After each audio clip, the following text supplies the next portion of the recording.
नमस्कार, स्वागत है आपका बोलता हिमाचल पर। आज है 28 मार्च 2023 और हिमाचल प्रदेश की आज की सबसे बड़ी खबरें हम आपके लिए लेकर आए हैं। हमेशा की तरह आप इस वीडियो को लाइक कर दीजिएगा। चैनल पर नहीं जुड़े चैनल को आप सब्सक्राइब जरूर करें। पेश है आज की सबसे बड़ी खबरें। मुख्यमंत्री सुखविंदर सिंह सुक्खू बोले, आउटसोर्स कर्मचारियों को निकालने के पक्ष में नहीं है सरकार। मुख्यमंत्री सुखविंदर सिंह सुक्खू ने कहा कि सरकार आउटसोर्स कर्मचारियों को निकालने में विश्वास नहीं रखती है। उन्होंने कहा कि वर्तमान सरकार ने बजट में इस श्रेणी के कर्मचारियों के मानदेय में 750 रुपए की बढ़ोतरी करने के अलावा चिकित्सा व यात्रा भत्ते के अलावा ESI की सुविधा भी प्रदान की है। उन्होंने ये जानकारी विधायक इंद्रदत्त लखनपाल और रणधीर शर्मा की तरफ से पूछे गए प्रश्न के उत्तर में दी है। उन्होंने कहा कि सरकार कंपनी से आउटसोर्स कर्मचारियों की जानकारी लेगी। उन्होंने कहा कि सरकार ये देखेगी कि किस तरह से 31 मार्च को कॉन्ट्रैक्ट टेंडर समाप्त कर्मचारियों की सेवाएं जारी रख सकती है। उन्होंने कहा कि ये बहुत गंभीर विषय है, क्योंकि एक दशक से कर्मचारी अलग अलग माध्यमों से आउटसोर्स पर अपनी सेवाएं दे रहे हैं। हिमाचल में सड़कों के निर्माण पर शिमला से दिल्ली तक उठी मांग। हिमाचल में सड़कों के निर्माण को लेकर शिमला विधानसभा से लेकर दिल्ली तक मांग उठी है। प्रदेश विधानसभा शिमला में सड़कों, पुलों और भवन निर्माण पर सोमवार को लाए कटौती प्रस्ताव पर लोकमान मंत्री विक्रमादित्य सिंह विपक्ष से बोले कि सड़कों के लिए केंद्र से धनराशि लेने साथ चले। लोकमान मंत्री विक्रमादित्य सिंह ने कहा कि सड़कों के लिए केंद्र से धनराशि लेने के लिए विपक्ष साथ चले। इसके साथ ही विपक्ष ने कटौती प्रस्ताव वापस नहीं लिया और इसे गिरा दिया। दूसरी ओर केंद्रीय मंत्री अनुराग ठाकुर के नेतृत्व में हिमाचल के 5 सांसदों ने दिल्ली में केंद्रीय मंत्री नितिन गडकरी से 4 लेन और अन्य सड़कों के लिए जल्द धनराशि देने की मांग उठाई है। केंद्र ने बढ़ाई मनरेगा की दिहाड़ी, नॉन ट्राइबल में 224, ट्राइबल में मिलेंगे 280 रुपए। भारत सरकार ने महात्मा गांधी राष्ट्रीय ग्रामीण रोजगार गारंटी एक्ट के तहत लाभार्थियों को बढ़ी हुई दिहाड़ी की अधिसूचना जारी की है। भारत सरकार के ई-गजट पर यह केंद्रीय ग्रामीण विकास मंत्रालय की ओर से जारी की गई है। भारत सरकार ने महात्मा गांधी राष्ट्रीय ग्रामीण रोजगार गारंटी एक्ट 2005 के सेक्शन 6 के तहत यह अधिसूचना जारी की है। इसमें देश के सभी राज्यों और केंद्र शासित प्रदेशों के मनरेगा के तहत मिलने वाली बढ़ी हुई राशि की सूची जारी की गई है। भारत सरकार ने देश के अलग अलग राज्यों के लिए 7 से 26 रुपए तक की बढ़ोतरी की है। भारत सरकार की अधिसूचना के अनुसार हिमाचल में अकुशल हस्त कामगारों और गैर जनजातीय क्षेत्रों में अब 224 की दिहाड़ी मिलेगी, जबकि जनजातीय क्षेत्रों में 280 रुपए दिहाड़ी दी जाएगी। हिमाचल में अभी तक जनजातीय क्षेत्रों में 268 रुपए और गैर जनजातीय क्षेत्रों में 212 रुपए की दिहाड़ी मनरेगा के तहत लाभार्थियों को मिल रही है। ऐसे में अब हिमाचल में मनरेगा के लाभार्थियों की दिहाड़ी में 12 रुपए का इजाफा होगा। हिमाचल सरकार ने भी वित्तीय वर्ष 2023-24 के लिए पेश किए गए बजट में मनरेगा की दिहाड़ी 28 रुपए बढ़ाने की घोषणा की है। हालांकि राज्य सरकार ने इसे अभी अधिसूचित नहीं किया है। राज्य सरकार की ओर से 28 रुपए की अधिसूचना जारी होने के बाद हिमाचल में गैर जनजातीय क्षेत्रों के लिए मनरेगा की दिहाड़ी 252 रुपए हो जाएगी, जबकि गैर जनजातीय क्षेत्रों के लिए 302 रुपए होगी। मारपीट करने वाले विद्यार्थियों पर होगी सख्त कार्यवाही, सख्ती करने की तैयारी में NIT प्रबंधन। हिमाचल प्रदेश के NIT हमीरपुर में 2 गुटों में हुई जोरदार झड़प के मामले में अब सख्त कार्यवाही होगी। NIT प्रबंधन मामले में आरोपी विद्यार्थियों के निष्कासन पर भी विचार कर रहा है। इसके अलावा संस्थान में प्रवेश और बाहर निकलने के समय में भी बदलाव किया जाएगा। संस्थान की ओर से गठित 5 सदस्यीय कमेटी ने सोमवार को दूसरे दिन भी इस मामले की जांच की और मारपीट में शामिल विद्यार्थियों के बयान कलमबद्ध किए हैं। हिमाचल प्रदेश पर 71,082 करोड़ रुपए का कर्ज, CM सुक्खू ने दी जानकारी। मुख्यमंत्री सुखविंदर सिंह सुक्खू ने सदन में लिखित जवाब में कहा है कि वर्तमान में 31 जनवरी 2023 तक राज्य सरकार पर 71,082 करोड़ रुपए का कर्ज और प्रति व्यक्ति पर औसतन 95,374 रुपए का ऋण है। CM ने ये जानकारी सोमवार को सदन में पूछे गए एक सवाल के लिखित जवाब में दी है। प्रदेश विधानसभा में धर्मशाला के कांग्रेस विधायक सुधीर शर्मा ने मुख्यमंत्री से जानकारी मांगी थी कि 3 वर्षों में 31 जनवरी 2023 तक सरकार की ओर से किन किन एजेंसियों से कितना कितना कर्ज लिया गया है। ये भी पूछा कि वर्तमान में सरकार और प्रति व्यक्ति पर औसतन कितना ऋण है। जवाब में मुख्यमंत्री सुक्खू ने सदन में लिखित जवाब दिया कि वर्ष 2020-21 में खुले बाजार से 1,000 करोड़, वर्ष 2021-22 में 4,000 करोड़ और 2022-23 में मई 31 जनवरी 2023 तक 9,500 करोड़ रुपए का कर्ज लिया गया है, यानी कुल 19,500 करोड़ रुपए का ऋण लिया गया है। राष्ट्रीय कृषि एवं ग्रामीण विकास बैंक यानी नाबार्ड से वर्ष 2020-21 में 664 करोड़, 2021-22 में 700 करोड़ और 2022-23 में 31 जनवरी 2023 तक 479 करोड़ रुपए का कर्ज लिया गया है। प्रारंभिक शिक्षा निदेशालय अनुबंध पर नियुक्त शिक्षकों के तबादले करने पर रोक। हिमाचल प्रदेश के सरकारी स्कूलों में अनुबंध पर नियुक्त शिक्षकों के तबादले करने पर रोक लगा दी गई है। अनुबंध नीति में छूट होने के प्रावधान के बावजूद ऐसे शिक्षकों के तबादले नहीं करने का फैसला लिया है। प्रदेश में अनुबंध अवधि 2 वर्ष है, ऐसे में इन शिक्षकों को तबादले करवाने के लिए नियमित होने का इंतजार करना पड़ेगा। प्रारंभिक शिक्षा निदेशालय ने इस बाबत निर्देश जारी कर दिए है। प्रदेश सरकार ने नियमित शिक्षकों के भी किसी स्कूल में 2 साल से कम सेवाकाल से पहले तबादले नहीं करने का फैसला लिया है। रिक्त पदों की जगह और आपसी तबादले भी इस आधार पर नहीं होंगे। मुख्यमंत्री कार्यालय की ओर से इस संदर्भ में प्रारंभिक शिक्षा निदेशालय को पत्र जारी कर शिक्षकों के तबादले करते समय इन विषयों का विशेष ध्यान रखने को कहा गया है। सीएम सुख बोले आउटसोर्स कर्मचारियों के लिए नीति बनाने पर कर रहे विचार।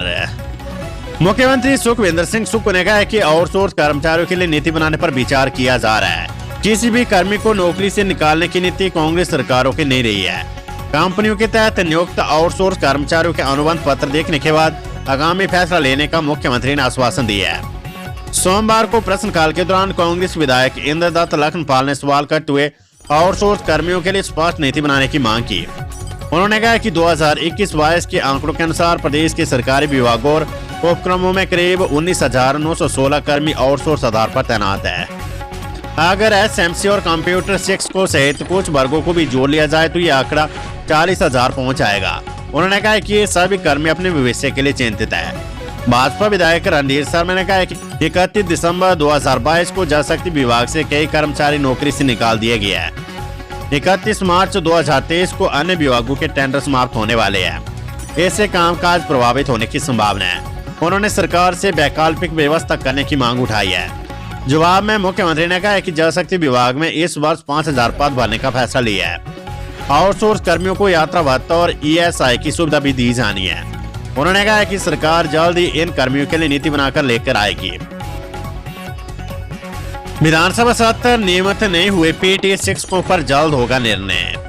शिक्षा मंत्री रोहित ठाकुर ने बताया कि नियमित नहीं हो सके पीटीए शिक्षकों के मामले पर जल्द निर्णय लिया जाएगा। भाजपा विधायक प्रकाश राणा के सवाल का लेकर जवाब देते हुए शिक्षा मंत्री ने कहा कि पीटीए नीति के तहत जिन पीटीए शिक्षकों का चयन 29 जून 2006 से 3 जनवरी 2008 के बीच पीटीए अनुदान नियम 2006 के तहत किया गया था और जो संबंधित पद के लिए शैक्षणिक योग्यता को पूर्ण करते थे उन सभी को नियमित किया जा चुका है। शेष शिक्षकों के मामले का अलग से प्रकरणवार परीक्षण कर उपयुक्त निर्णय लिया जा रहा है। विधानसभा सत्र काम में देरी करने वाले ठेकेदारों पर होगी कार्रवाई। लोक निर्माण मंत्री विक्रमादित्य सिंह ने कहा है कि काम में देरी करने वाले ठेकेदारों के खिलाफ कार्रवाई की जाएगी। भाजपा विधायक बलवीर सिंह वर्मा ने प्रश्नकाल के दौरान उनके सवाल का गलत जवाब देने का मामला उठाया।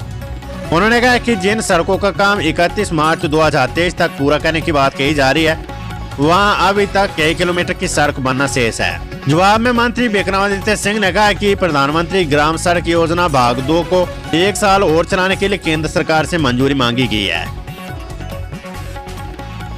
नगर निगम चुनाव का संभावित आरक्षण रोस्टर जारी, 20 वार्ड आरक्षित। हिमाचल प्रदेश की राजधानी शिमला में नगर निगम चुनाव के लिए संभावित आरक्षण रोस्टर जारी हो गया है। इसमें 14 वार्ड महिलाओं के लिए आरक्षित है। इसके अलावा 6 वार्ड अनुसूचित जाति जनजाति के लिए आरक्षित है। इसमें 3 अनुसूचित जाति महिला और 3 अनुसूचित जाति पुरुष वर्ग के लिए आरक्षित होंगे।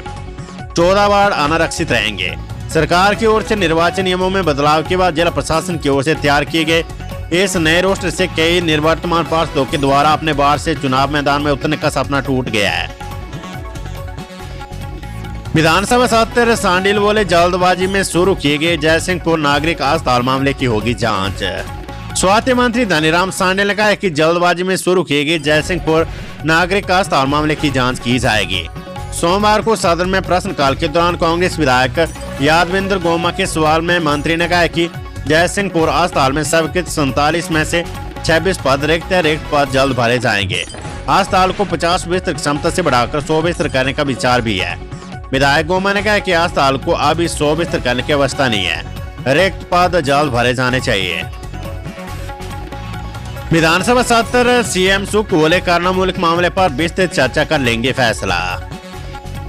मुख्यमंत्री सुखविंदर सिंह सुक्खू ने कहा है कि कर्णामूलक मामले पर विस्तृत चर्चा कर फैसला लिया जाएगा। सरकार कर्णामूलक आश्रितों को नौकरी देने का विचार कर रही है। जल्द इसको लेकर स्थिति स्पष्ट की जाएगी।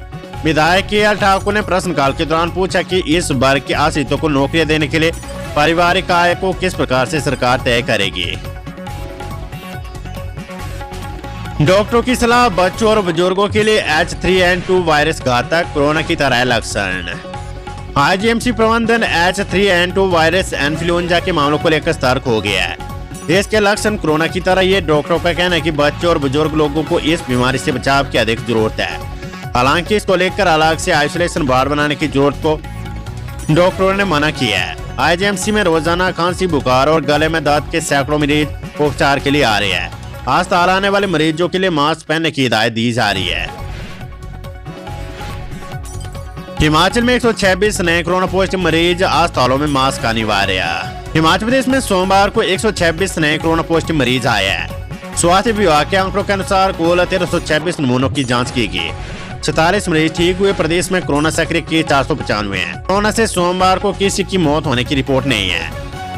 उधर केंद्र सरकार के राज्यों के साथ कोरोना की स्थिति को लेकर सोमवार को की गई समीक्षा के बाद स्वास्थ्य विभाग ने अलर्ट जारी कर दिया है। प्रदेश के अस्पतालों में आने वाले लोगों और मरीजों को मास्क पहनना अनिवार्य कर दिया गया है। अस्पतालों में कोरोना के टेस्ट और बढ़ाने के निर्देश दे दिए गए हैं। अस्पतालों में बिना मास्क ना प्रवेश मिलेगा और ना ही डॉक्टर चेकअप करेंगे। वेदर अपडेट, मौसम विभाग का येलो अलर्ट, 30/31 को गरज के साथ बरसेंगे बादल। पश्चिमी विक्षोभ के सक्रिय होने से एक बार फिर से प्रदेश में गरज के साथ बादल बरसेंगे। इसके लिए मौसम विज्ञान केंद्र शिमला की ओर से 30/31 मार्च को येलो अलर्ट जारी करने के साथ कृषि व बागवानी को लेकर भी एडवाइजरी जारी की है। मौसम विभाग के अनुसार बारिश, तूफान, ओलावृष्टि का ताजा स्पेल 29 मार्च से सक्रिय हो रहा है, जिससे आगामी 2 दिनों में मूसलाधार बारिश हो सकती है। वहीं हिमाचल पथ परिवहन निगम कुल्लू से किलार रोड पर फिर से बस सेवा शुरू कर रहा है। 28 मार्च से निगम ने बस सेवा शुरू करने का निर्णय लिया है। बिलासपुर में जिला परिषद अध्यक्ष, उपाध्यक्ष का इस्तीफा, दोनों के खिलाफ अविश्वास प्रस्ताव।